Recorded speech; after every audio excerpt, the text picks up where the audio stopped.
नमो अरहन्ताणं नमो सिद्धाणं नमो आयर्याणं नमो वज्रायाणं नमो लोये सबसाहूणम् मङ्गलं भगवान् वीरो मङ्गलं गौतमो गणी मङ्गलं कुन्दार्यो जैन धर्मोऽस्तु मङ्गलम् सर्वमङ्गलमाङ्गल्यं सर्वकल्याणकारकं प्रधानं सर्वधर्माणां जैनं जयतु शासनं जैनं जयतु शासनम्। चले आचार्य उमा स्वामी द्वारा रचित तत्वार्थ सूत्र ग्रंथ उसके दूसरे अध्याय पे अपनी चर्चा चल रही है और दूसरे अध्याय का प्रारंभ ही जिन सूत्रों के माध्यम से हुआ है उसमें पंच भावों की चर्चा की गई है। बराबर।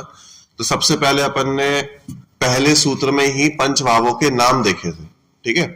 कौन से पंच भाव की औपशमिक, छायिक, छावशमिक, औदयिक और पारिणामिक।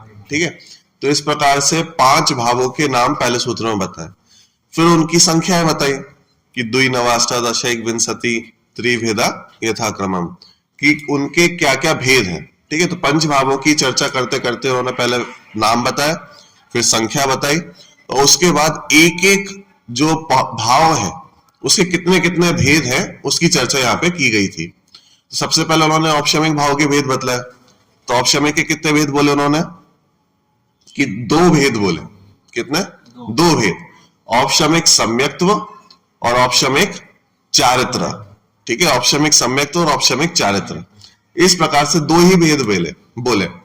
इसके बाद छायिक भाव की चर्चा प्रारंभ करी और छायिक भाव के उन्होंने 9 भेद बतलाए। कितने भेद बोले? 9 भेद बोले। ठीक है। तो जिसका चौथे सूत्र में अपन पढ़ेंगे। देखो ये जो 8 कर्म होते हैं, ठीक है, 8 कर्म है। 8 कर्मों में से जो 5 भावों के भेद बन रहे हैं ना, ये सिर्फ घातीय कर्म की अपेक्षा बन रहे हैं। किसकी अपेक्षा? घातीय कर्मों की अपेक्षा बन रहे हैं। घातीय कर्मों के कुल भेद कितने हैं? घातीय कर्मों के कुल भेद कितने हैं? तो अपन इसको ऐसा कह सकते हैं, घातीय कर्मों के कुल भेद 48 है। कितने? 48। और मात्र उन्हीं की अपेक्षा सारे भेद बनाए जा रहे हैं। बराबर। जैसे घातीय कर्म कौन कौन से है?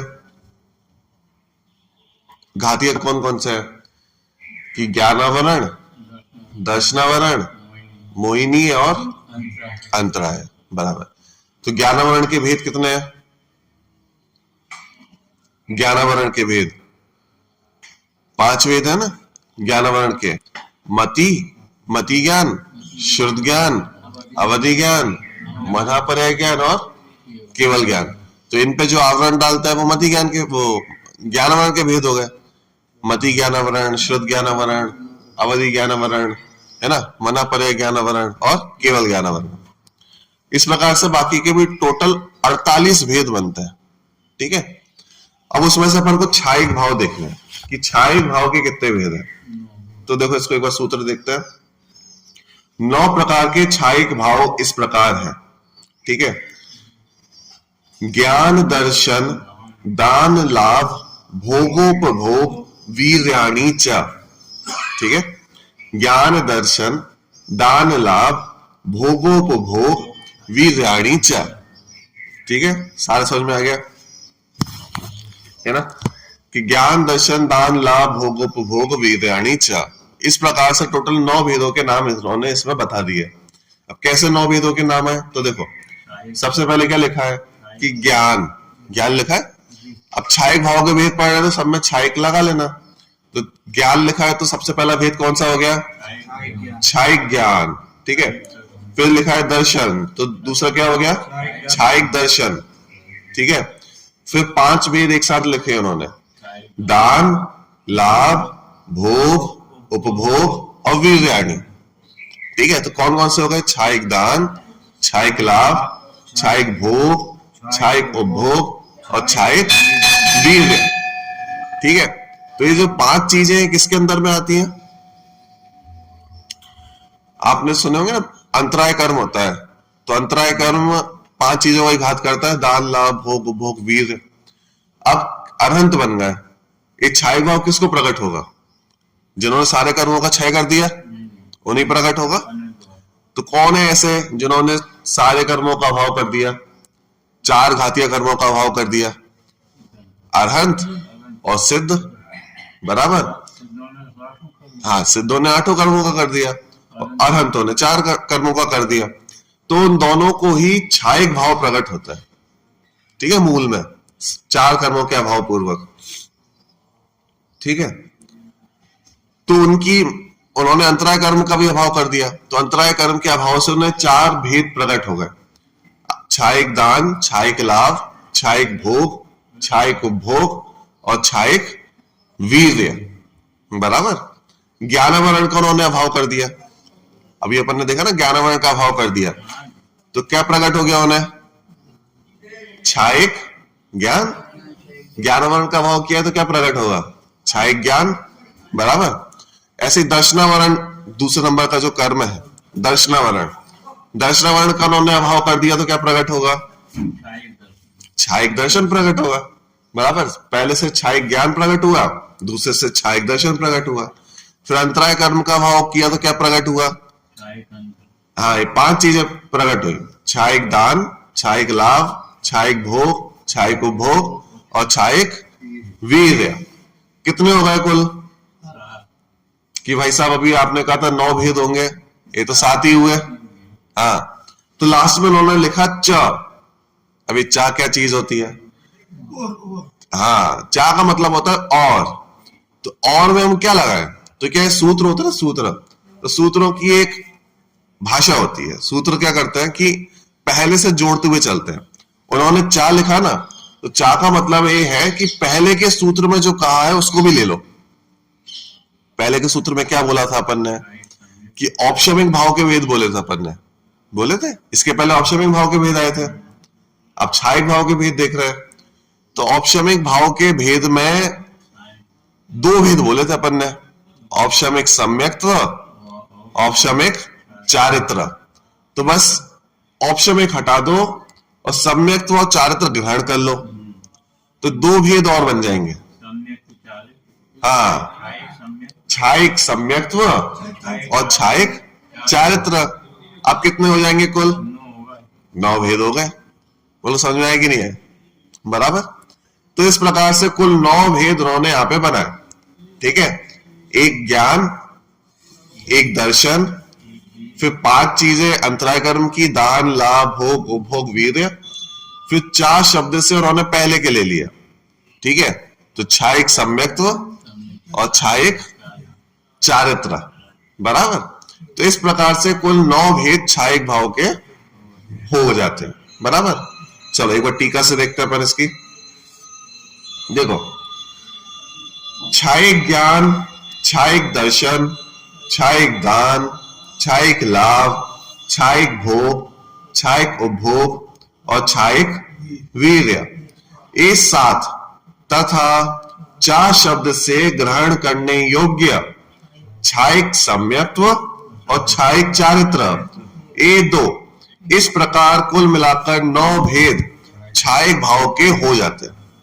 बोल समझ में आया कैसे होगा? देखो, हर कर्म का एक भेद बनता है। ठीक है, और इसमें अपन 5 भावों की जो चर्चा कर रहे हैं ना, इसमें सिर्फ घातीय कर्मों को ही पकड़ रहा है। तो घातीय कर्म 4 है, तो उनकी अपेक्षा ही भेद बनेगा बस। मतलब सबसे पहला ज्ञानावरण होता है, तो ज्ञानावरण के अभाव में सिर्फ छायिक ज्ञान प्रकट होगा। ठीक है, याद करना बहुत इजी है इसको। एक एक कर्म के अभाव में देखते जाओ क्या क्या प्रकट हो रहा है। फिर दूसरे नंबर का दर्शनावरण है, तो दर्शनावरण के अभाव में क्या प्रकट होगा? छायिक दर्शन प्रकट हो गया। फिर तीसरे नंबर का मोहिनीय है। ठीक है, मोहिनीय आता है ना, तो मोहिनीय में 2 भेद होते हैं, दर्शन मोहिनी, चारित्र मोहिनी। मिथ्यात्व और कषाय, है ना। तो अब इन दोनों का भाव होगा तो क्या प्रकट होगा? मिथ्यात्व का भाव होगा तो क्या प्रकट होगा? सम्यक्त्व। मिथ्यात्व के भाव से सम्यक्त्व होगा ना। और छायिक भाव की बात चल रही है तो क्या प्रकट होगा? छायिक सम्यक्त्व। बराबर। और चारित्र मोहिनीय कर्म का भाव होगा तो क्या प्रकट होगा? छायिक चारित्र प्रकट हो जाएगा, यानी सम्यक चारित्र प्रकट हो जाएगा। समझ में आया कि नहीं आया? तो चार भेद तो आ गए।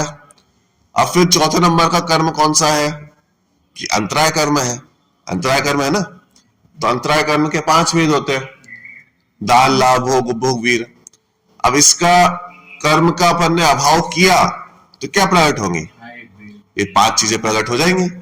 छायिक दान, छायिक लाभ, छायिक भोग, छायिक उपभोग और छायिक वीर। बात समझ में आ गई? तो 4 कर्म और चारों कर्मों के अभाव से छायिक होने पर जो जो चीजें प्रकट होती है उनका नाम यहाँ पे लिख दिया उन्होंने। बात समझ में आ गई? तो ज्ञान, दर्शन, दान, लाभ, भोग, उपभोग और वीर्य, इस प्रकार से कुल इनके भेद बनते हैं। ठीक है, चलो अब टीका में से पढ़ते हैं थोड़ा। टीका में बहुत सारे प्रश्न खड़े किए गए। बराबर, मतलब छायिक सम्यक दर्शन तो पहले भी हो सकता है, चौथे गुण स्थान में भी हो सकता है, लेकिन यहाँ पे अपन सारे भेद गिनाए जा रहे हैं। ठीक है, छायिक सम्यक दर्शन तो चौथे गुण स्थान में भी हो जाएगा। बात समझ में आ रही है? जिसे छायिक सम्यक दर्शन हो गया जरूरी नहीं है सारी चीजें उसको हो, लेकिन जिसको ये सारी चीजें हैं उसको छायिक सम्यक दर्शन होगा ही होगा। क्यों?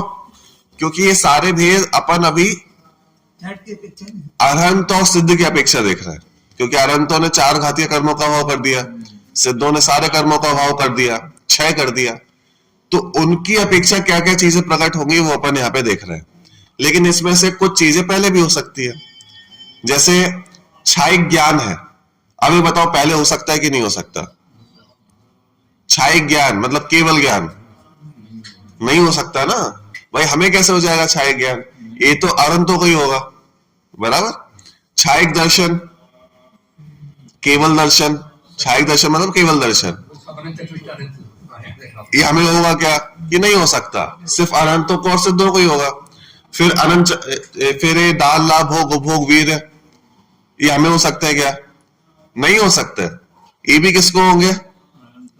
अनंत सिद्धों को ही होंगे। लेकिन छायिक सम्यक उसमें जो है ना, एक चीज है जो छायिक सम्यक तो आपको भी हो सकता है, हमें भी हो सकता है। बात समझ में आ गई? बराबर। चारित्र भी बाद में होता है, चारित्र भी नहीं होगा, चौथे गुण स्थान में चारित्र नहीं होता। हाँ, बाद में होगा। हाँ, श्रद्धा की पूर्णता चौथे गुण स्थान में भी हो सकती है। बात समझ में आ गई? तो इसका मतलब छायिक सम्यक तो पहले भी हो सकता है, बाकी चीजें नहीं हो सकती। और पूर्णता इनके 13वें गुण स्थान 14वें गुण स्थान में ही होगा, अनंत सिद्धों में ही होगा। समझ में आ गया? बराबर। चलो देखो, इसे हम इस प्रकार भी कह सकते हैं कि तीसरे सूत्र में कहे गए सम्यक्त्व और चारित्र, ठीक है, तीसरे सूत्र में अपन पहले क्या क्या है ना, औपशमिक सम्यक्त्व और चारित्र, अपन औपशमिक भाव की जब चर्चा करी थी तब कहा था उन्होंने अपन ने, है ना। तो तीसरे सूत्र में कहे गए सम्यक्त्व और चारित्र तथा ज्ञान, दर्शन, लाभ, भोग, उपभोग और वीर्य, ये 9 भाव छायिक भाव कहलाते हैं। ठीक है, ये छायिक भाव पर्याय दृष्टि से सबसे महान है, प्राप्त करने योग्य है और प्राप्त करने की अपेक्षा से पूर्णतः उपादेय है। क्योंकि प्राप्त करने की अपेक्षा से, आश्रय करने की अपेक्षा से नहीं, आश्रय करने की अपेक्षा से तो क्या उपादेय है कि अपना पारिणामिक भाव, इसकी भाषा से अपन बात करेंगे ना, तो 5 भाव में एक पंचम पारिणामिक भाव है ना, तो आश्रय करने की अपेक्षा से तो पंचम पारिणामिक भाव उपादेय है। लेकिन जब कोई व्यक्ति पंचम पारिणामिक भाव का आश्रय करता है तो उसे ये सारी चीजें प्राप्त अपने आप हो जाती है। बराबर। तो प्राप्त करने योग्य उपादेय तो ये 5 चीजें हैं, ज्ञान, दर्शन, दान, लाभ, उपभोग, भोग, उपभोग, वीर्याणि च। प्राप्त करने की अपेक्षा से कि आपको प्राप्त करना चाहिए, अपने जीवन में इतना श्रेष्ठ बनाना चाहिए कि ये सब प्राप्त हो जाए। लेकिन भाई साहब, इनको प्राप्त करने के लिए आश्रय किसका करें? तो आश्रय करने योग्य है परम पारिणामिक भाव का, मतलब पंचम भाव का। समझ में आ गया? देखो अब इसमें क्या कुछ प्रश्न उठाए गए हैं, कुछ प्रश्न उठाए गए। कैसे प्रश्न उठाए गए हैं कि भाई साहब केवल ज्ञानी हो गए, अब केवल ज्ञानियों को किस बात का दान मिलेगा, केवल ज्ञानियों को किस बात का लाभ होगा, केवल ज्ञानियों को किस बात का उपभोग, मतलब ये भोग उपभोग क्या चीज होती है? भोग उपभोग की परिभाषा क्या है? एक बार जो भोगने में आए, हाँ, जो एक बार भोगने में आए उसे भोग कहते हैं, जो बार बार भोगने में आए उसे उपभोग कहते हैं। अभी इसका संबंध नहीं है उससे, षटगुणी हानि वृद्धि का। मतलब बार बार उसमें जो हानि वृद्धि होती है वो जो भोग में होगा। नहीं, षटगुणी हानि वृद्धि तो हर चीज में होती है, हर चीज में होती है। केवल ज्ञान में भी षटगुणी हानि वृद्धि होती है। सिद्ध दशा बन जाता है ना, वहां पे भी षटगुणी हानि वृद्धि चलती रहती है। षटगुणी हानि वृद्धि तो प्रत्येक गुण की प्रत्येक पर्याय में चलती है, वो एक अलग कॉन्सेप्ट है, वो सब में चलता रहता है। भोग उपभोग का तो सिंपल सा मतलब है जो आप एक बार ही भोगो, जैसे खाना है, भोजन है। अब भोजन आप एक ही बार भोग सकते हो, दूसरी बार भोगने योग्य नहीं है, उसे अपन भोग कहते हैं। और जो बार बार भोग सको, जैसे कपड़े हो गए, ठीक है, मकान हो गया, कुछ भी होगा जो बार बार आप भोग रहे हो जिससे, वो उपभोग कहलाता है। ठीक है, अब यहाँ पे प्रश्न किया गया कि भाई साहब हम सब अपन में तो समझ में आता है कि भोग उपभोग की सामग्रियां हैं, अब वो केवल ज्ञानी बन गए, वहां पे भोग उपभोग क्या कहलाएगा? बात समझ में आएगी नहीं? तो उसका प्रश्न अब यहाँ पे बहुत सारे प्रश्न यहाँ पे किए गए। देखो, इन छायक भावों का स्वरूप तत्वार्थ वार्तिक में इसी सूत्र की व्याख्या में आचार्य अकलंक देव इस प्रकार स्पष्ट करते हैं। बराबर, क्या कहते हैं वो? समग्र ज्ञानावरण के क्षय से केवल ज्ञान और समग्र दर्शनावरण के क्षय से केवल दर्शन छायक होते हैं। ये अभी अपन ने देखा, ज्ञानावरण के अभाव में छायक ज्ञान होगा और दर्शनावरण के अभाव में छायक दर्शन होगा। छायक ज्ञान का मतलब क्या है? छायक ज्ञान का मतलब है केवल ज्ञान, और छायक दर्शन का मतलब क्या है? केवल दर्शन। तो ये दोनों किसको प्रकट होते हैं? अनंतों को, सिद्धों को प्रकट होते हैं। बराबर, यानी केवल ज्ञान को ही छायक भाव कहते हैं, केवल दर्शन को ही छायक दर्शन कहते हैं। बराबर, अब देखो आगे, समस्त दानांतराय कर्म के क्षय से, अब देखो दानांतराय कर्म का क्षय हो गया ना, तो किस बात का दान करोगे आप? तो देखो किस बात का दान कर रहे हैं। समस्त दानांतराय कर्म के अत्यंत क्षय से अनंत प्राणियों को अभय दान। बात समझ में आ रही है?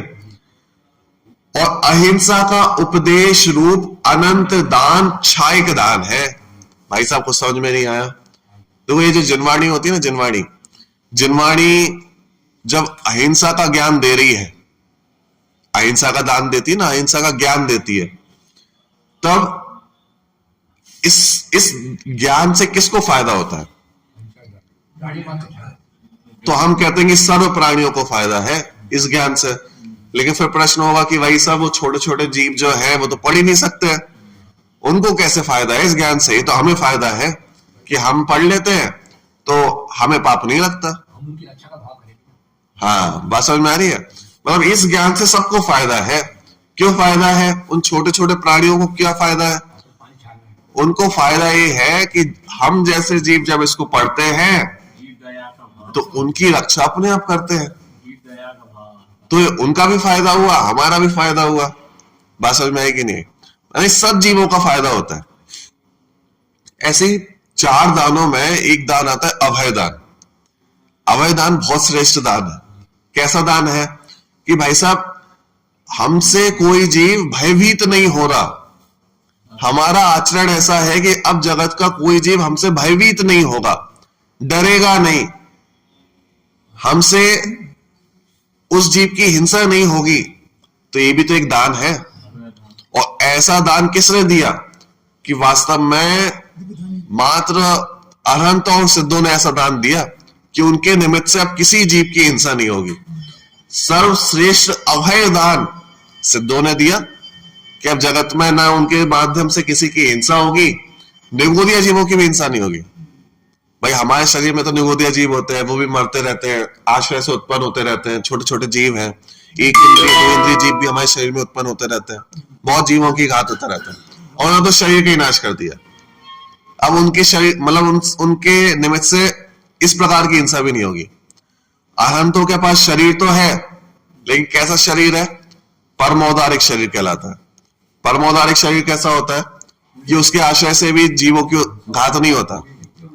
मतलब परमौदारिक शरीर जो होता है ना, थोड़ा पारदर्शी टाइप का होता है। हमारा शरीर कहलाता है औदारिक शरीर, और उनका शरीर कहलाता है परमौदारिक शरीर।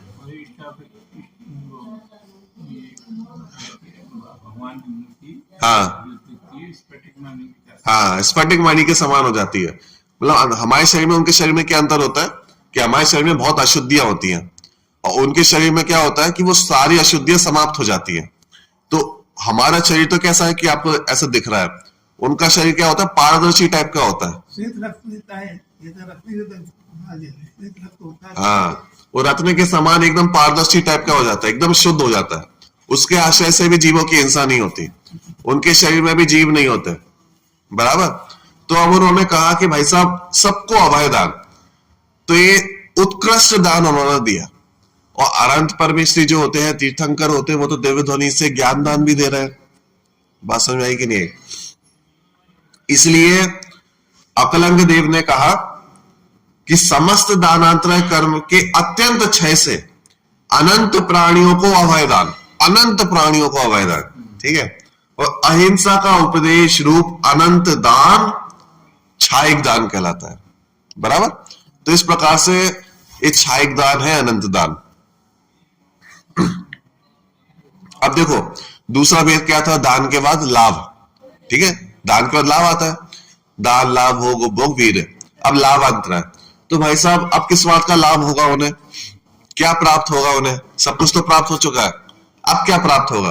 तो अब देखो, अभी अनंतों की अपेक्षा बात कर रहे हैं अपन, है क्या है? दूसरे कुछ मत वाले ऐसा भी मानते हैं कि यहां पे लिखा है ना छायिक लाभ, तो छायिक लाभ का मतलब उन्हें भोजन की प्राप्ति भी होती होगी, उत्कृष्ट वस्त्र आभूषण की प्राप्ति भी होती होगी। बात समझ में आ रही है? मतलब इस सूत्र के माध्यम से वो कहते हैं कि नहीं नहीं, इन सब की प्राप्ति भी उन्हें होती होगी। बात समझ में आई? इसलिए श्वेतांबर मत में कबलाहार भी माना गया है, वस्त्र इत्यादि भी उनके माने जाते हैं, श्रृंगार इत्यादि भी उनको किया जाता है। क्यों? क्योंकि छायिक लाभ है। हाँ, छायिक लाभ है तो कुछ ना कुछ लाभ तो हो गई, तो लाभ दिखाने के लिए वो ये सब दिखाते हैं। तो हम यहाँ पे कह रहे हैं कि लाभ तो होता है, लेकिन इन चीजों का नहीं होता। देखो कैसे, संपूर्ण लाभांतराय का अत्यंत क्षय होने पर कबलाहार ना करने वाले केवली को शरीर की स्थिति में कारणभूत परम शुभ दिव्य अनंत पुद्गलों का प्रति समय शरीर से संबंधित होना छायिक लाभ होता है। हाँ, मतलब वो ये प्रश्न उठाते हैं कि भाई साहब अगर केवली कबलाहार नहीं करेंगे तो उनकी शरीर की स्थिति कैसे टिकेगी, वो कैसे जीवित रहेंगे? तो यहाँ पे कह रहे हैं कि भाई साहब केवली को कबलाहार नहीं होता। कबलाहार कैसे कहते हैं?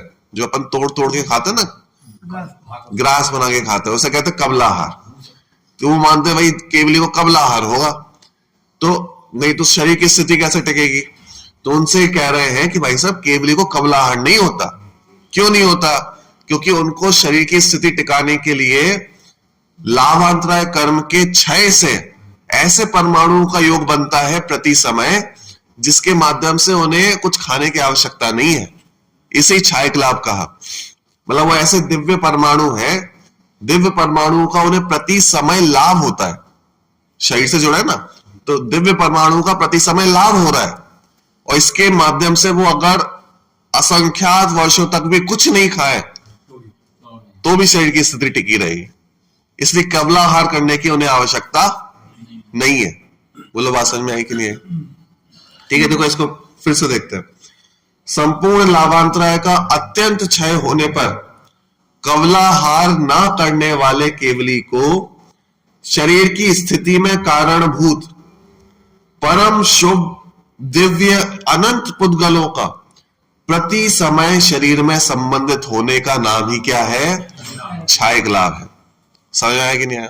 तो ये क्षयिक लाभ के माध्यम से निषेध करते हैं कि केवली को कबलाहट नहीं होता, उन्हें भोजन की आवश्यकता नहीं पड़ती, उन्हें दिव्य वस्त्रों, आभूषणों, श्रृंगार, इन सब की आवश्यकता नहीं पड़ती। बराबर? चलो ठीक है। मतलब फिर इसमें कुछ प्रश्न, शंकाएं खड़ी की गई कि भाई साहब जो आप ये मानते हो उसका निरसन हो गया। क्या मानते हो? कि कबलाहार के बिना कुछ कम पूर्व कोटि वर्ष तक औदारिक शरीर की स्थिति कैसे रह सकती है? कोई सामने प्रश्न करे कि भाई आयु कितनी हो सकती है? कि पूर्व कोटि वर्ष तक हो सकती है, इतनी लंबी आयु हो सकती है। एक पूर्व कोटि वर्ष बहुत लंबा होता है, बहुत लंबा होता है ये समय। उसमें कुछ कम क्यों लिखा? क्योंकि भाई जन्म के साथ ही तो मुनिराज नहीं बन जाएंगे ना, भगवान नहीं बन जाएंगे। कम से कम 8 वर्ष तो चाहिए, और 8 वर्ष के बाद आपने दीक्षा ली, फिर उसमें अंतर मुहूर्त चाहिए ध्यान लगाने के लिए, अगर कोई हाईएस्ट भी बन गया इतना तो। बराबर? तो कुछ कम पूर्व कोटि वर्ष, ऐसा इसमें लिखा। ठीक है। तो प्रश्न किया कि इतनी लंबी आयु और बिना भोजन के निकालना है, कैसे निकालोगे? पूर्व कोटि वर्ष सामान्य नहीं है, बहुत है इसमें। आप गणना करने बैठोगे ना पूर्व कोटि वर्ष, तो हमारे ही असंख्यात जन्म निकल जाएंगे इसको गणना करने में। बराबर? इतनी लंबी इनकी आयु है। हाँ, पूर्व एक संख्या का नाम है, मतलब जैसे करोड़ होता है ना, ऐसे ही पूर्व भी एक मापने का एक वो है। पूर्व मतलब पहले नहीं, पूर्व मतलब जैसे आप 1000, करोड़, लाख ऐसा बोलते हो ना, तो 1 पूर्व, 10 पूर्व, वो पूर्व एक वर्षों का एक मापन है। हाँ, मापने का वो है। मतलब पूर्व मतलब पहले नहीं है। पूर्व मतलब जैसे आपने पल्ले, पल्ले भी अपन जैसे बोलते हैं। हाँ, जैसे आप लाख, करोड़, करोड़ के बाद फिर आती है ना नील, महानील, शंख। तो शंख का मतलब क्या? वो वाले शंख लेना है क्या? कि नहीं, वो नहीं।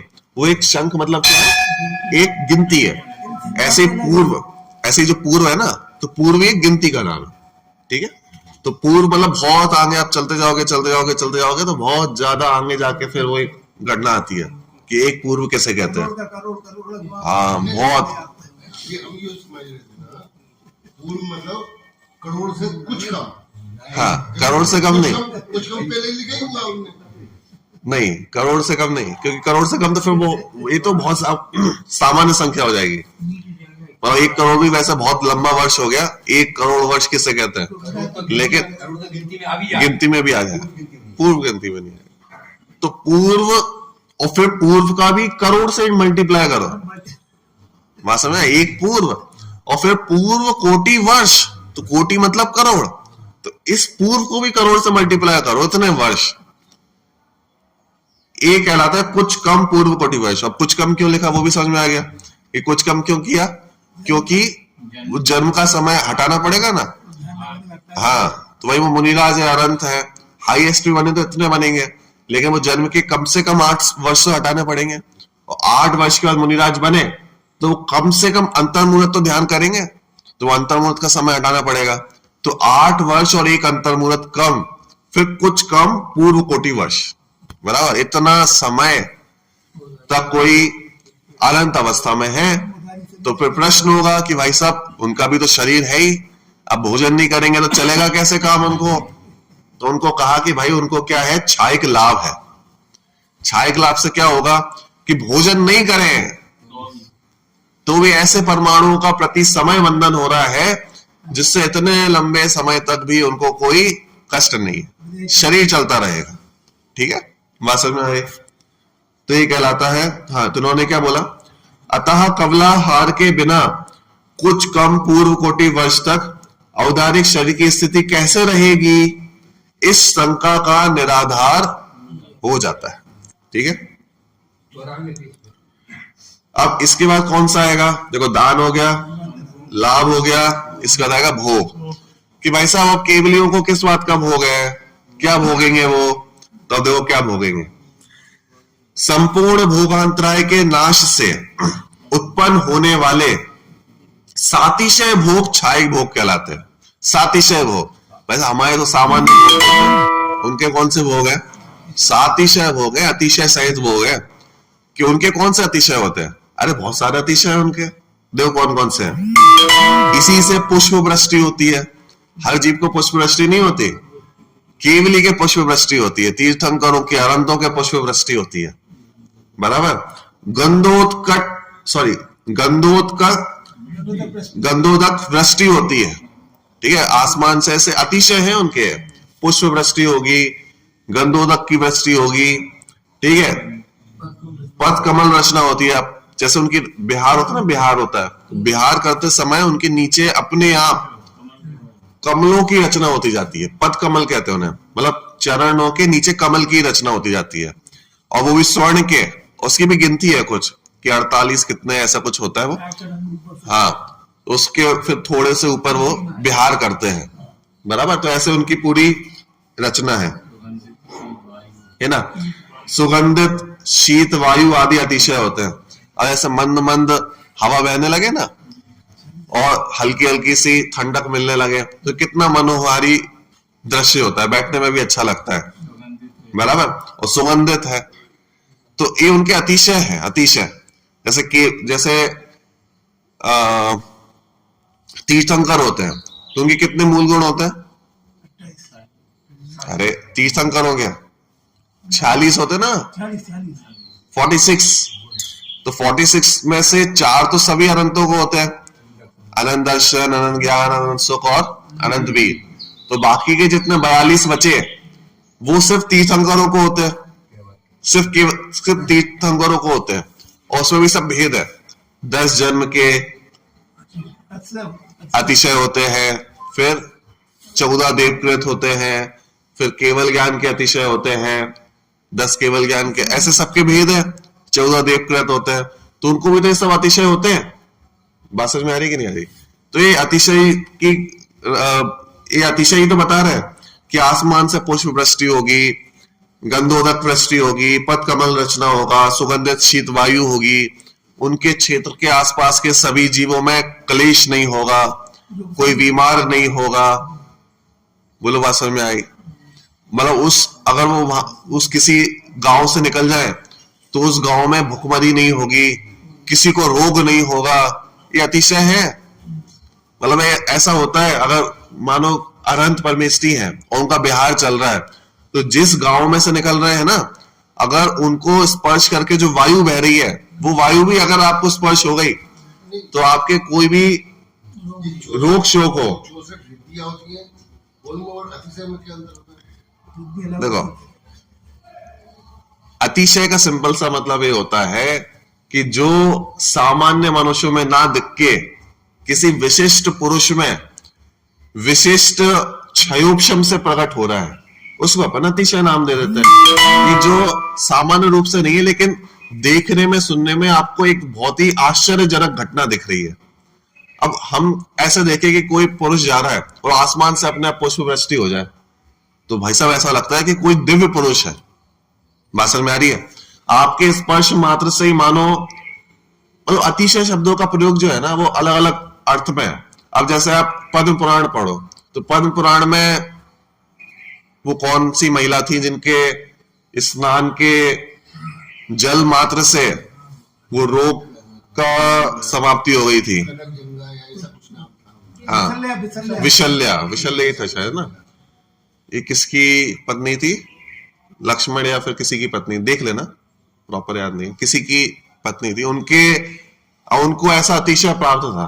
कैसा? मतलब इनका कर्मों का विशिष्ट क्षयोपशम ऐसा था कि उनके शरीर के स्पर्श मात्र से जो जल है, उस जल को कोई स्पर्श कर ले, ग्रहण कर ले, तो उसके सारे रोगों का समाप्ति हो जाए। अब ये सुनने में कैसा लगता है कि भाई बहुत ही दिव्य लगता है, सब में प्राप्त नहीं है, तो ऐसी चीजों को अपन अतिशय नाम दे देते हैं, बराबर। तो ये जैसे 64 रिद्धियां हैं, वो सारी की सारी अतिशयकारी हैं, संपूर्ण अतिशय है उसमें, क्योंकि वो सभी को प्राप्त नहीं होंगी, संपूर्ण मुनिराजों को प्राप्त नहीं होंगी।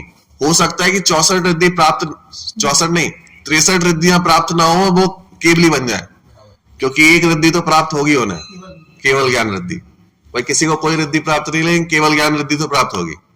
तो केवल ज्ञान को भी एक रिद्धि का है, केवल ज्ञान भी एक रिद्धि है, और केवल ज्ञान सर्वोत्कृष्ट रिद्धि है और सर्वोत्कृष्ट अतिशय भी है। और एक ऐसा ज्ञान आपको प्रकट हो गया जिससे आप सब कुछ जान रहे हो। ये अतिशय है कि नहीं है? सिर्फ वर्तमान नहीं, पूर्व का, भविष्य का, आगे का, पीछे का, ऊपर का, नीचे का, सब जान रहे हो। भाई बहुत सुनने में भी बहुत बड़ा अतिशय लगे। ये तो हम बचपन से सुन रहे हैं तो हमें सामान्य वो महिमा नहीं आ रही। हाँ, आप बाहर किसी को, व्यक्ति को समझाओ ना ऐसा भी एक केवल ज्ञान होता है, ज्ञान होता है, तो उसको बहुत अतिशय लगेगा। बात समझ में आई? तो ये अतिशय मतलब ये है सामान्य से, जो संपूर्ण मनुष्य सामान्य रूप से दिखाई ना देके विशिष्ट कर्म के क्षयोक्षम से कोई विशिष्ट कार्य जो होता है उसे अपन अतिशय नाम दे देते हैं। तो 64 रिद्धियां भी अतिशय के अंदर आ जाती है, बराबर।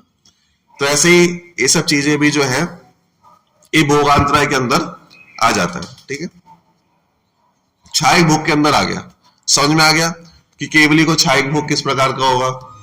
अब देखो फिर भोग के बाद क्या आएगा? उपभोग। ठीक है, तो दान, लाभ, भोग, फिर अब उपभोग। कि अब उपभोग किस चीज का होगा? अब ये सब चीजें कैसी बताई थी उन्होंने? जो वन टाइम भोगने वाली हैं। अब भाई गंधोदक है तो उसको बार बार थोड़ा ना भोगेंगे, एक बार ही भोगेंगे। पुष्प वृष्टि है तो एक बार हो गई तो हो गई। पद कमल रचना है कि एक बार हो गए तो हो गए, अब बार बार वही उठा के थोड़ा लाएंगे। सुगंधित शीत वायु है तो ये सब क्या है? एक बार भोगने योग्य चीज है। अब कुछ चीजें ऐसे बताएंगे जो बार बार भोगी जाएंगी, लंबे टाइम तक भोगी जाएंगी। तो ऐसे अब भोग की सामग्री में क्या आएगा? ठीक है, अब देखो, समस्त उपभोग अंतराय के नाश से उत्पन्न होने वाला सातिशय उपभोग क्षायक उपभोग कहलाता है।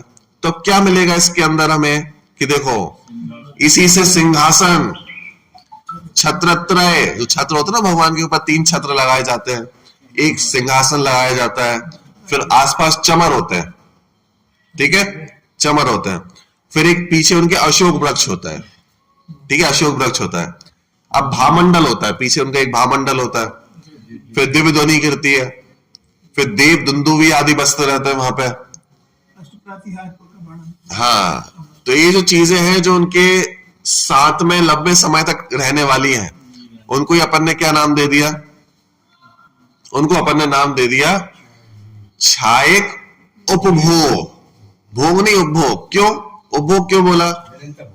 हाँ, क्योंकि निरंतर भोगने में आ रहे हैं, बार बार भोगने में आ रहे हैं। अब ये छत्र एक बार लग गए, लग गए मतलब एक बार ऊपर है तो ऐसा तो ना कि हर सेकंड हम उसको चेंज कर रहे हैं, वो एक जैसे बने रहते हैं काफी लंबे टाइम तक। सिंहासन है तो काफी टाइम तक एक जैसा बना हुआ है, बारंबार भोगने में आ रहा है। तो इन चीजों को अपन कहते हैं उपभोग अंतर, उपभोग। और कैसा है? क्षायक उपभोग है। अगर संपूर्ण कर्मों का अभाव नहीं होगा तो ऐसी चीजें प्राप्त नहीं होगी। किसको प्राप्त होती है ये सब? सिर्फ और सिर्फ अनंतों को, बराबर।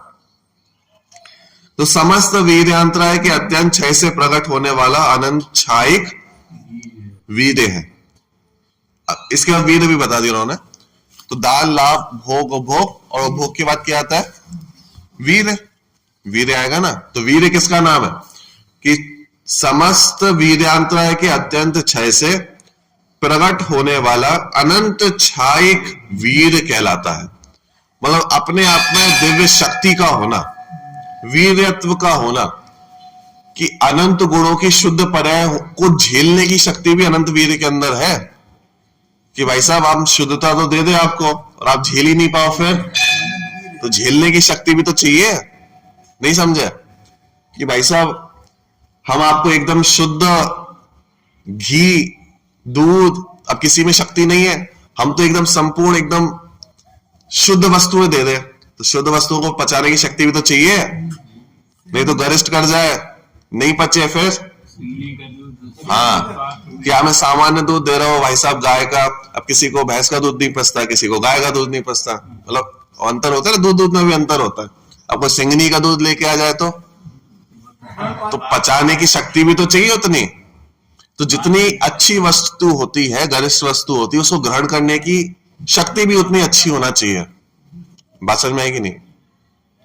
ऐसे ही ये सब उत्तम गुण है, अनंत शक्तियों से परिपूर्ण गुण है। अब एक कोई सामान्य व्यक्तियों को दे दे तो वैसा वो पचा ही नहीं पाए, तो इनको झेलने की शक्ति भी चाहिए। तो वो शक्ति कहां से आएगी? कि छायक वीर्य, अनंत शक्ति, अनंत शक्तियों के माध्यम से वो इन सबको भी ग्रहण करते हैं। और लोक में आप जितनी शक्ति सामर्थ्य लगा सको लगा लेना, उनसे अधिक शक्ति इनके पास होती है। बराबर, ठीक है।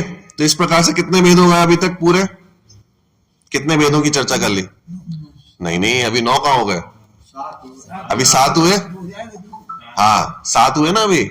एक तो सबसे पहले छायक ज्ञान की बात की थी, फिर छायक दर्शन, और फिर 5 इनकी बात कर ली, दान, लाभ, भोग, भोगवीर। अब 2 और बचे हैं, कौन से? छायक सम्यक और छायक चारित्र। अब देखो क्यों, कैसे प्रकट होंगे? दर्शन मोह के क्षय से छायक सम्यक दर्शन होगा, और चारित्र मोहिनी के क्षय से छायक चारित्र होगा। तो ये भी अपन ने देखा था ना, मोहिनी कर्म के 2 भेद हैं, एक दर्शन मोहिनी और एक चारित्र मोहिनी है। तो दर्शन मोहिनी कर्म से किसका भाव होता है? दर्शन मोहिनी कर्म के भाव में क्या प्रकट होगा? छायक सम्यक दर्शन। और चारित्र मोहिनी के भाव में क्या प्रकट होगा? छायक चारित्र। तो छायक चारित्र मतलब छायक चारित्र नाम है उसका, ठीक है, ठीक है। चलो अब कुछ और प्रश्न किए इन्होंने यहाँ पे। 9 भेद हो गए ना, पूरे 9 भेद हो गए। इसके बाद कुछ क्या प्रश्न किए? दानांतराय आदि के क्षय से प्रकट होने वाली दान आदि लब्धियों के अभयदान आदि कार्य सिद्धों में नहीं होने चाहिए, सिद्धों में भी होने चाहिए। और अभी प्रश्न किया क्या प्रश्न खड़ा किया गया कि भाई साहब अरहंतों में तो आपने समझा दिया, लेकिन सिद्धों में कैसे समझाओगे? नहीं आएगा समझ। ये सब अरहंतों में तो आप लगा लोगे कि छायक भोग है उनके पास, पुष्प वृष्टि हो रही है, सिंहासन है, छत्र है, सिद्धों में कैसे समझाओगे? ये सब चीजें तो सिद्धों में भी होनी चाहिए थी, लेकिन सिद्धों में तो नहीं होती। सिद्धों में कौन ये सब छत्र और ये सब लगाते हैं? अपन नहीं लगाते। जैसे सिद्ध प्रतिमाएं भी बनती है ना, तो सिद्ध प्रतिमाएं और अनंत प्रतिमाओं में अंतर होता है। अनंत प्रतिमाओं में तो छत्र त्रय लगते हैं, सिंहासन बनता है, पूरा भामंडल होता है। सिद्ध प्रतिमाओं में नहीं होता। हाँ, निराकार तो है ही, लेकिन उनको अनंत प्रतिमाओं से भिन्न बतलाने के लिए उनके ऊपर 3 छत्र नहीं बनते। हाँ नहीं, वो तो एक हम बनाते हैं, लेकिन मूल में जैसे अनंत प्रतिमाओं को अपन बनाते हैं ना, उनका जैसा शरीर बनाया, आकार बनाया, ऐसी सिद्ध प्रतिमाएं भी बनती हैं, सेम टू सेम। लेकिन उसमें अंतर क्या होता है सिद्ध प्रतिमाओं में? कि उसके नीचे कोई चिन्ह नहीं होता। एक तो चिन्ह नहीं होता, दूसरा है तो पुरुषाकारी, जैसे अनंत प्रतिमा है वैसे ही है, ठीक है। ये तो अपन ने जो क्या बीच में जो जगह छोड़ने वाली जो चीज है ना, ये तो अपन ने बना दी, ऐसा कोई इसका स्वरूप नहीं है वास्तव में। तो इनका बनता तो मेन वैसे ही है, जैसा अनंत प्रतिमा है ना, वैसी सिद्ध प्रतिमाएं बनती हैं। और सिद्ध प्रतिमाओं में बस अंतर क्या होता है, नीचे चिन्ह नहीं होगा, ऊपर छत्रत्रय नहीं होंगे। जो अनंतों के जो विशेषण है ना, वो सिद्धों में नहीं लगाए जाते, तो वो सिद्ध प्रतिमा हो जाती है। बराबर, क्योंकि सिद्धों में ये सब चीजें नहीं पाई जाती। बराबर। तो अब प्रश्न ये किया कि भाई साहब ये सब चीजें अनंतों में तो आप दिखा रहे हो, तो समझ में आ गई, क्योंकि अनंतों के होते हैं, लेकिन सिद्धों में कैसे दिखाओगे? सिद्धों के पास तो कुछ भी नहीं है इन सब चीजों में से, तो छायक भोग, छायक उपभोग कैसे होगा? तो ये प्रश्न उन्होंने यहाँ पे किया कि दानांतर आदि के क्षय से प्रकट होने वाली दान आदि लब्धियों के अभय दान आदि कार्य सिद्धों में भी होने चाहिए। तो देखो कि नहीं, क्योंकि दानादि लब्धियों के कार्य के लिए शरीर नाम कर्म और तीर्थंकर प्रकृति के उदय की भी अपेक्षा होती है। अब ये सब जो चीजें हैं, ये सब अरहंत, ये सब के लिए 2 चीजें चाहिए। क्या चाहिए? एक तो शरीर चाहिए और दूसरा तीर्थंकर प्रकृति चाहिए, क्योंकि ये सब जो चीजें मिलने वाली है सब तीर्थंकरों को ही तो मिलेंगी। सामान्य केवलियों के पास भी ये सब नहीं है। बात समझ में आएगी? नहीं हो सकता है सामान्य केवलियों में भी ये सब चीज आपको ना मिले। किस में मिलेंगी आपको ये सब देखने को? तीर्थंकर केवलियों में मिलेंगी। तीर्थंकरों के 46 अतिशय होते हैं ना, 46, तो उसके अंदर ये सब चीजें आती हैं। ठीक है, तो दानादि लब्धियों को भोगने के लिए दो चीजें चाहिए, एक तो शरीर चाहिए और दूसरा तीर्थंकर नाम कर्म की प्रकृति चाहिए। अब सिद्धों ने तो दोनों का ही अभाव कर दिया, ना उनके पास शरीर है और ना उनके पास तीर्थंकर नाम की प्रकृति है। इसलिए ये सब के जो भेद है ना, जो अपन इतने सारे भेद देख के आए, ये सिद्धों में नहीं मिलेंगे। बात समझ में आ गई? देखो, नहीं, क्योंकि दानादि लब्धियों के कार्य के लिए शरीर नाम कर्म और तीर्थंकर प्रकृति के उदय की भी अपेक्षा होती है। सिद्धों में ये लब्धियां अव्ययवाद अनंत सुख रूप से रहती है, जैसे कि केवल ज्ञान रूप में अनंत वीर्य। ठीक है, अव्ययवाद मतलब होता है, सिंपल सा मानो, ये किसी कोई बाधा प्राप्त नहीं हो रही, अपने आप में संतोष से रह रही है वो, यानी ये जो लब्धियां है ना, ये अनंत सुख रूप से रहती हैं, जैसे कि केवल ज्ञान रूप में अनंत वीर है। जिसे अपन कहते हैं ना, एक गुण में अनंत गुणों का रूप समाया होता है। तो केवल ज्ञान को अगर आपको चाहिए तो उसमें अनंत वीर भी लगेगा। जैसे मैंने अभी आपको बताया ना कि इतने महान गुण अगर आपको दिए जा रहे हैं तो उसको संभालने की शक्ति भी तो चाहिए। अनंत वीर नहीं होगा तो केवल ज्ञान संभला नहीं जाएगा। बात समझ में आई? तो अनंत केवल ज्ञान अनंत वीर की शक्ति है। ऐसे ही जो ये दान आदि लब्धियां हैं, छायिक दान, छायिक लाभ, छायिक उपभोग, छायिक वीर्य, ये सब अनंत सुख रूप से रहते हैं। तो अनंत सुख जो एक हमने कंसीडर करके रखा है, अनंत सुख जो केवलियों को होते हैं, उसके अंदर इनकी लब्धियां पाई जाती हैं। यानी वो अनंत सुख का ही दान अपने आप को दे रहे हैं, अनंत सुख का ही लाभ उन्हें हो रहा है, अनंत सुख का ही भोग कर रहे हैं, अनंत सुख का ही उपभोग कर रहे हैं, और अनंत सुख को संभालने के लिए अनंत वीर की शक्ति भी चाहिए। ये सब नहीं होगा तो अनंत वीर, बाकी चीजें टिकेंगी कैसे? बात समझ में आएगी नहीं? इसलिए अनंत वीर भी चाहिए उन्हें। तो इस प्रकार से अपने आप को ही वो इन सबको समर्पित करते हैं। ठीक है, इसी प्रकार का भाव आचार पूज्यपात कृत सर्वार्थ सिद्धि शास्त्र में भी व्यक्त किया गया है। ठीक है, ये सभी छायिक भाव एक बार उत्पन्न होने के बाद अनंत काल तक रहते हैं। इनका अभाव कभी भी नहीं होता है कि एक बार उत्पन्न हो गए अब इनका अभाव होने वाला नहीं है। अनंत काल तक ऐसे के ऐसे बने रहने वाले हैं, बराबर, कभी नाश को प्राप्त नहीं होंगे। यद्यपि ये भाव पर्याय रूप है, अतः प्रति समय बदलना इनका सहज स्वभाव है। पर्याय तो बदलेगी, क्योंकि पर्याय का स्वभाव ही कैसा है? बदलना, नित्य बदलना, प्रति समय बदलना पर्याय का स्वभाव है, बराबर। इसलिए इनकी स्थिति भी एक समय की ही है, तथापि इस संतति की दृष्टि से अनंत काल तक एक से ही रहते हैं। क्या मतलब है इसका? कि इनका मेन स्वभाव तो प्रति समय बदलना है, क्योंकि पर्याय है, और पर्याय का नेचर ही होता है हर समय बदलना। लेकिन हाँ, वैसे ही का वैसा, संतति की अपेक्षा ये अनंत काल तक वैसे के वैसे ही रहते हैं। ठीक है, क्योंकि एक जैसा ही है ना, वैसा वैसा वैसा वैसा वैसा वैसा वैसा, तो कब तक? अनंत काल तक, बराबर। तो संतति की दृष्टि से अनंत काल तक एक से ही रहते हैं, बराबर। समझ में आ गया?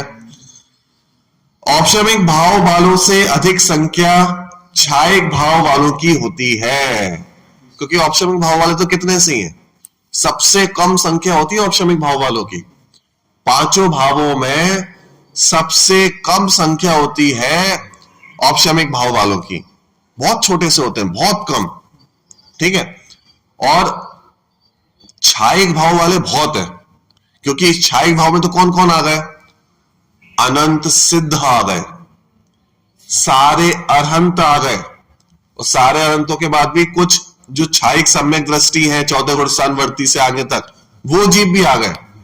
तो इसमें तो बहुत जीव आ गए, अनंत जीव आ गए, बराबर। तो औपशमिक भाव वालों से अधिक संख्या छायिक भाव वालों की होती है। इस कारण छायिक भाव का उल्लेख औपशमिक भाव के तत्काल बाद किया गया है, संख्या की अपेक्षा से, कि औपशमिक के बाद छायिक, बराबर। छायक भाव वालों से भी सभी अरहंत, अब कौन कौन आ गया देखो, छायक भाव वालों में सभी अरहंत आ गए, सभी सिद्ध आ गए, तथा छपक श्रेणी वाले भी आ गए। अब छपक श्रेणी कहां से स्टार्ट हो जाती है? 8वें गुण स्थान से स्टार्ट हो जाती है, 8वां 9वां 10वां फिर 12वां गुण स्थान, तो वो जीव भी इसके अंदर आ गए। और तो और छायक सम्यक दृष्टि जीव भी आ गए, जिसकी चर्चा पर ने किया ना कि छायक सम्यक दृष्टि जीव तो पहले भी हो सकते हैं, चौथे गुण स्थान में भी हो सकते हैं। तो चौथे गुण स्थान से लेके छायक सम्यक दृष्टि जीव आ गए, छपक श्रेणी चढ़ने वाले मुनिराज आ गए, सारे अरहंत आ गए और सारे सिद्ध आ गए। तो कुल मिला के कितने जीव हो गए? संख्यात असंख्यात अनंत में से अनंत जीव हो गए ना। ये सिद्ध कितने हैं? सिद्ध ही अपने आप में अनंत है, तो अनंत जीव हो गए। बात समझ में आ गई? तो छायक भाव वालों में सभी अरहंत, सभी सिद्ध, छपक श्रेणी वाले मुनिराज और छायक सम्यक दृष्टि जीव, इतने जीव इसके अंदर आते हैं। ये ऑप्शन में को छायक भाव सम्यक दृष्टि ज्ञानी जीवों के ही होते हैं, सभी जीवों में नहीं होंगे, क्योंकि इसके लिए कर्मों का क्षय करना पड़ता है, और कर्मों का क्षय तो ज्ञानी जीव ही करेगा, अज्ञानी जीव थोड़ी ना करेगा। बात समझ में आएगी? नहीं, ज्ञानी जीव ही करेंगे। इसलिए छायक भाव जब जब भी होगा ज्ञानी जीवों को ही होगा। ये भाव धर्म भाव है, क्योंकि धर्म के निमित्त से उत्पन्न होता है। जब जब व्यक्ति धर्म करेगा तब तब ये भाव उसको उत्पन्न होंगे, इसलिए भी इन्हें सबसे पहले रखा गया है। क्योंकि 5 भाव के भेद बोले ना, औपशमिक छायक, तो छायक भाव और औपशमिक भाव को सबसे पहले रखा, क्योंकि दोनों ही भाव धर्म भाव है। बात समझ में आएगी नहीं आई? चलो, इस प्रकार से छायक भाव के 9 भेद समझ में आएगी नहीं आए? 9 भेद हो गए पूरे। छायक ज्ञान, छायक दर्शन, दान लाभ भोग भोग वीर्य, छायक सम्यक्त्व, छायक चारित्र। इस प्रकार से कुल 9 भेद छायक भाव के होते हैं। अब वो अनंतों में कैसे लगते हैं वो भी अपन ने देख लिया, सिद्धों में कैसे लगते हैं वो भी अपन ने देख लिया। बराबर? चलो, इस प्रकार से छायक भाव का प्रकरण जो है अपना समाप्त हुआ। इसके पश्चात फिर छायशमिक भाव का भेद आएगा, इसको अपन नेक्स्ट क्लास में देखेंगे। अभी इसमें से किसी को कोई प्रश्न हो तो वो आप पूछ सकते हो, नहीं तो फिर अपन विराम करेंगे।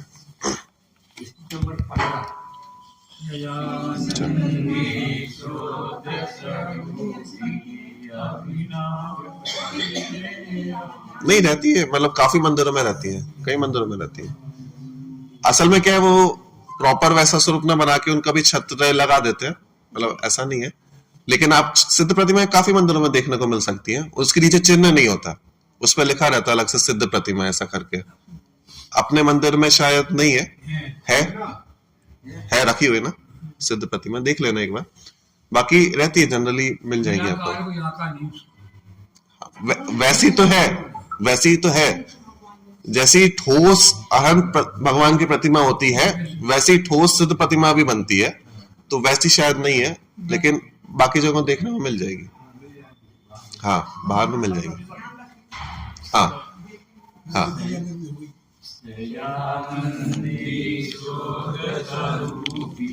अविनाशी में आत्म स्वरूप, सहजानंदी शोध स्वरूपी, अविनाशी में आत्म सहजानंदी शोध स्वरूपी, अविनाशी में आत्म।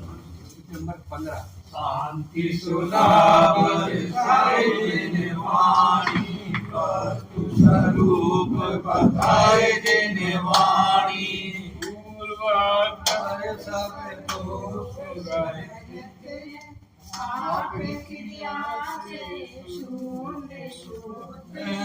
परमागम कहलाए जिन वाणी, वस्तु स्वरूप बताए जिन वाणी,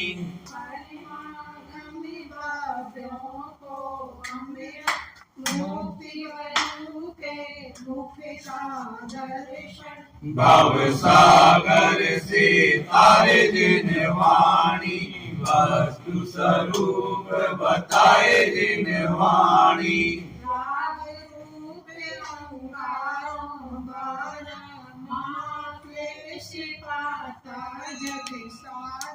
सजल मेघ बरसाए जिन वाणी वस्तु स्वरूप बताए जिन वाणी